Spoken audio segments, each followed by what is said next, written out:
के बर्थडे मनाई, बाबा साहेब के बर्थडे मनाई। 14 अप्रैल देखया गइले भाई पूरा देशवा बाबा साहेब के बर्थडे मनाई। कौन बात की खुशी का बा करना हो बोला कि भारत के बनैले जे संविधानवा हो आज उनके मन जनामावा।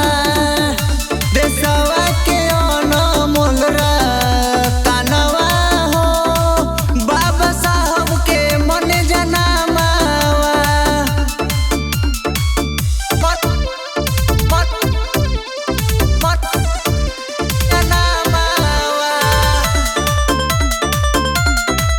बाबा साहब के मन जनामावा। का बाड़े कोइले ऐसन काम हो कि बाबा साहब के तना नाम हो बताओ ला सुनो हो जेके सब अछूत माने लिहले लड़ाई।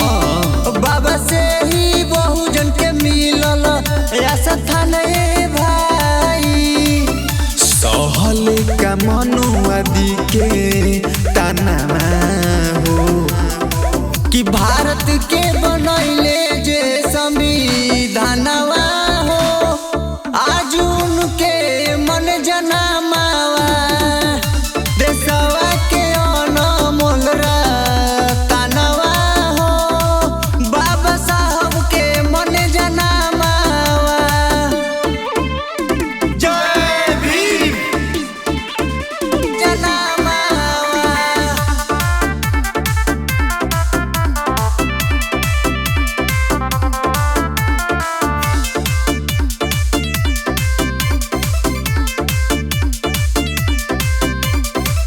सुनी के लागे चर्चा इनकर तमाम बा आ हमरो बाबा साहेब के प्रणाम बा।